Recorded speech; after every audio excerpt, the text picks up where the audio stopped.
Domingo à tarde, fumaça subindo no quintal do vizinho, isopor cheio de cerveja, a picanha mais cara do açougue na grelha, todo mundo animado, todo mundo comemorando, e ninguém falando o que está acontecendo de verdade. Uma transferência silenciosa de patrimônio de quem trabalhou a semana inteira para quem vende carne, cerveja, carvão e crédito rotativo. O churrasco de domingo é o ritual financeiro mais caro e mais bem disfarçado da cultura brasileira. E hoje a gente vai abrir essa grelha. O churrasco não mente. Em nenhum outro lugar, os comportamentos financeiros aparecem tão claros, tão nus, tão sem filtro. Você vê quem financia o que não pode bancar. Quem gasta para aparecer. Quem fala de investimento, mas não tem nada investido. Quem usa o lazer como desculpa para qualquer gasto. Você vê tudo isso num único domingo, numa única brasa. E o que aparece ali não é só personalidade, é destino financeiro. É o extrato bancário de 10 anos a partir de agora. Meu nome é Marcel, e esse é o Vida de Cão, onde a gente fala de dinheiro sem passar a mão na cabeça de ninguém. Se você chegou até aqui, é porque em algum nível já percebeu que algo no seu domingo financeiro não fecha? Hoje, eu vou mostrar 6 comportamentos que aparecem em todo churrasco brasileiro, e que, sem você perceber, estão determinando se você vai construir patrimônio ou continuar correndo atrás do próprio rabo pelo resto da vida. Fica até o final. Comportamento número 1. Pagar o churrasco com dinheiro que não existe é o padrão mais invisível e mais devastador. Você chega no mercado, coloca a picanha no crédito, paga a sua cota no crédito, compra a bebida no crédito, R$ 80 aqui. 120 ali, separado, parece irrelevante. Junto, num único domingo, são R$ 200 de dívida financiada. 3 churrascos por mês, são R$ 600. 12 meses, são R$ 7.200 no cartão. E com o rotativo brasileiro chegando a mais de 400% ao ano, você não está pagando pela picanha, você está pagando aluguel pela memória dela. Aqui está o número que ninguém coloca na planilha. Se você investisse esses R$ 7.200 anuais, em vez de financiá-los, a 12% ao ano, em 20 anos, você teria mais de R$ 500 mil. R$ 500 mil que foram. Literalmente, com a fumaça do carvão, não é pecado fazer churrasco. É pecado fazer churrasco com dinheiro que você não tem e não perceber que está destruindo décadas de liberdade financeira por um domingo de prazer. Comportamento número 2. Gastar para ser visto, não para aproveitar. Todo churrasco tem esse cachorro. Ele não trouxe qualquer carne. Trouxe a picanha mais cara do açougue. Não trouxe qualquer cerveja. Trouxe a importada. Chegou primeiro. Domina a grelha. Faz questão de que todo mundo saiba quanto custou, por fora, parece generosidade. Por dentro, é uma necessidade de aprovação financiada no crédito. E a diferença entre os dois é simples. Se não tivesse ninguém olhando, ele teria feito o mesmo. Na maioria dos casos, não. O gasto que depende de audiência não está servindo a você. Está servindo à sua necessidade de validação. E validação social financiada com dinheiro que você não tem é uma das formas mais sofisticadas de autossabotagem que existe. Você compra a aprovação no presente com o seu futuro. E o pior, a aprovação some em 24 horas. A dívida fica até dezembro. Se você é o cachorro que gasta mais quando tem gente olhando, você encontrou o gatilho mais caro que existe no seu comportamento financeiro. Comportamento número 3.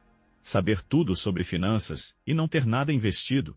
Esse existe em todo churrasco do Brasil. É o cachorro que fala de Bitcoin desde o segundo tempo, que sabe o preço do dólar de cabeça, que opinou sobre a Selic em pelo menos 2 rodas diferentes, que participou de 3 grupos de sinais no Telegram e já perdeu dinheiro em criptomoeda 2 vezes, mas ainda tem opinião formada, e se você perguntar discretamente quanto ele tem investido hoje, ele muda de assunto com uma velocidade que impressiona. Conhecimento. Sem ação é entretenimento. E entretenimento financeiro num churrasco no crédito é o pacote mais caro que existe. O obstáculo não é técnico. Não é falta de informação. O Brasil nunca teve tanta informação financeira disponível e nunca teve tanta gente sem reserva de emergência ao mesmo tempo. O obstáculo é comportamental. É a distância entre saber e fazer. E essa distância não fecha com mais um podcast ou mais um vídeo, fecha com uma transferência, pequena que seja. Comportamento número 4. Usar o lazer como válvula de escape sem limite. O churrasco de domingo tem uma função real e legítima. É o espaço de descompressão da semana. Você trabalhou muito. O chefe foi difícil, a semana foi pesada. Você merece descansar. Só que tem uma armadilha emocional muito específica aqui. Quando o lazer vira compensação pelo sofrimento do trabalho, qualquer limite no lazer começa a parecer punição adicional. E sem limite, o lazer compete diretamente com tudo que você deveria estar construindo. A lógica parece justa. Eu sofri a semana inteira. Mereço me compensar no fim de semana. O problema é que essa compensação não resolve o sofrimento da semana. Ela empurra a dívida para frente. E dívida adiantada significa mais pressão no mês seguinte.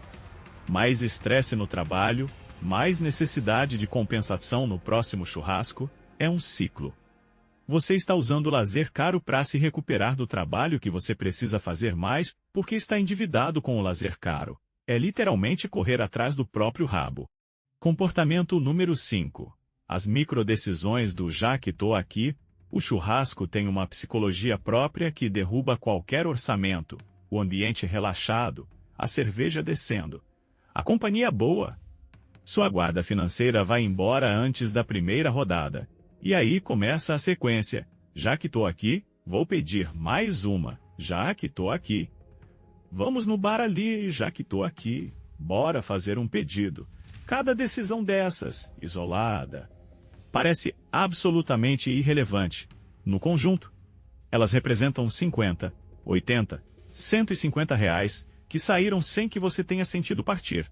Isso tem nome, gasto invisível. É o dinheiro que saiu e que você não consegue rastrear no fim do mês. Você sabe que gastou, mas não sabe onde foi, e o que não tem nome não tem controle.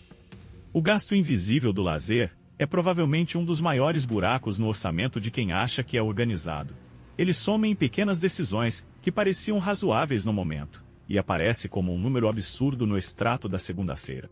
Comportamento número 6. Não ter orçamento de lazer. Esse é o comportamento raiz que explica todos os outros. Quando não existe um número definido para lazer no mês, qualquer gasto nessa categoria parece justificável. Afinal, todo mundo precisa se divertir. O problema é que, sem limite estabelecido, o lazer compete no escuro com investimento, com reserva de emergência, com qualquer meta financeira. E na disputa entre prazer imediato e objetivo futuro, sem limite claro. O prazer imediato vence toda semana. A solução não é cortar o lazer, é dar ao lazer um número, um limite real, definido no começo do mês. Antes de qualquer evento acontecer, se o limite é R$300 por mês em lazer, cada churrasco acontece dentro desse envelope. Quando o envelope está vazio, o mês de lazer acabou. Não é punição, é gestão, e gestão de lazer não tira prazer de nada. Ela remove a culpa que vem depois, a ansiedade da fatura, o peso do extrato da segunda-feira. Vamos fazer a conta que ninguém faz na vida real. Brasileiro médio, 3 churrascos por mês, R$150 por evento, contando tudo que leva e consome.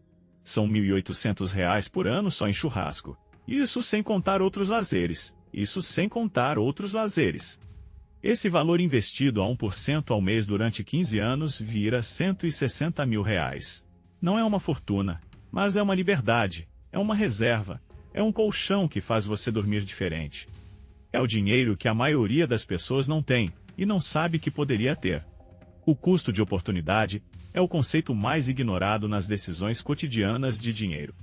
Cada real que sai tem custo duplo, o valor nominal e o que esse valor renderia ao longo do tempo. Quando você coloca no crédito um item de lazer, você não perdeu aquele valor. Você perdeu aquele valor, mais todos os juros que ele pagaria por anos. Isso não é abstração matemática. É um motivo concreto pelo qual pessoas com salários iguais chegam em situações financeiras completamente diferentes depois de 10 anos.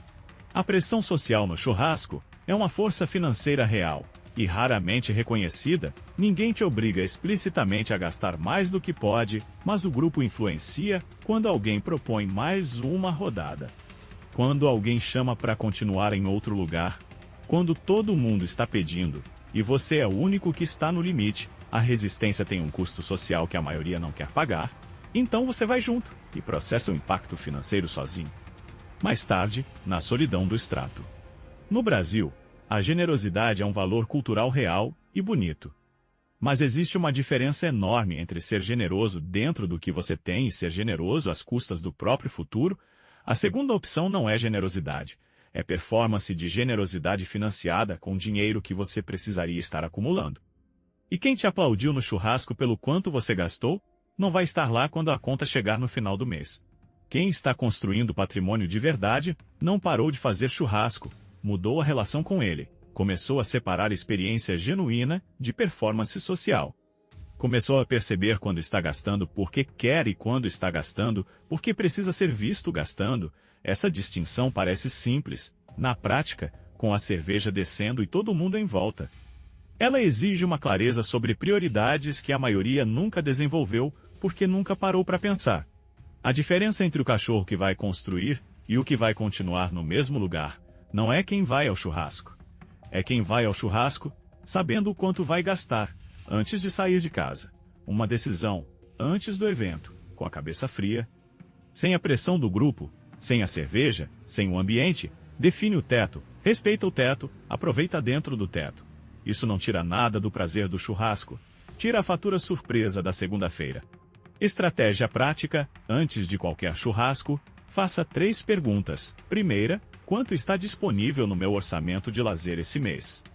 Segunda, o que eu estou prestes a gastar é porque quero ou porque preciso ser visto fazendo isso? Terceira, se eu colocar isso no crédito, estou disposto a pagar com juros em 3 meses?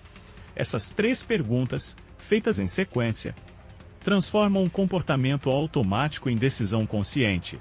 E decisão consciente muda resultado financeiro. Tem uma coisa que quem está no começo do processo de controle financeiro não percebe. O lazer não fica menos gostoso com orçamento. Fica mais gostoso, porque você vai sem a sombra da fatura. Você come a picanha sem aquela calculadora mental de fundo que fica rodando. Você aproveita a cerveja sem pensar no extrato da segunda. O lazer dentro do orçamento é lazer de verdade. O lazer fora do orçamento é prazer com taxa de juros embutida. O churrasco não é o vilão. Nunca foi. O vilão é a ausência de consciência financeira no momento do lazer. E essa consciência não aparece sozinha. Ela é construída com uma decisão repetida, toda semana. Toda vez que você abre o aplicativo do banco antes de sair de casa, em vez de depois de chegar em casa, é pequeno, é simples. E é exatamente o tipo de hábito que separa quem vai ter patrimônio de quem vai continuar latindo para a lua. Você pode ir a todos os churrascos do mundo e ainda construir patrimônio. Não existe nenhuma contradição entre lazer e acumulação financeira. O que existe é incompatibilidade entre lazer ilimitado e construção de patrimônio. E a diferença entre os dois não é quanto você ganha. É quanto você decide antes de acender o carvão. Daqui a 10 anos. 2 cachorros que foram ao mesmo churrasco todo domingo vão estar em lugares completamente diferentes. Um vai ter construído uma reserva, quem sabe um patrimônio, uma margem de manobra que muda como ele acorda na segunda-feira. O outro vai estar no mesmo ciclo, trabalhando para pagar o lazer da semana passada e financiar o da próxima. A diferença não foi o salário, foi a decisão de domingo. A pergunta real que esse vídeo deixa é simples. Qual dos comportamentos de hoje você reconheceu em você mesmo? Não precisa ser todos os 6. Pode ser um. Pode ser meio. Mas qualquer um que você identificou com honestidade já é mais valioso do que qualquer planilha que alguém poderia te dar. Porque diagnóstico preciso é a única base de mudança real. Se esse vídeo valeu o seu tempo, compartilha com alguém que termina todo fim de semana animado e começa toda segunda-feira com o extrato no vermelho. Às vezes, a informação certa no momento certo é tudo que uma pessoa precisa para mudar uma direção que levaria anos para mudar sozinha. Deixa o like, se inscreve no canal e até o próximo vídeo. Pro ritual do canal, escreve aqui nos comentários a frase secreta de hoje. É essa: farofa no cofre. Quem ver de fora vai achar que é receita estranha. Nós vamos saber que você chegou até o final, que entendeu os 6 comportamentos. E que o seu próximo churrasco vai ter uma relação diferente com o seu orçamento. Abraço e até o próximo vídeo. E lembra, vida de cão não é sobre viver mal. É sobre parar de viver pior do que você deveria. O churrasco vai continuar. A pergunta é se você vai continuar pagando o churrasco dos outros com o seu futuro, ou se a partir de agora você vai ser o cachorro que aproveita o domingo, sem comprometer a semana.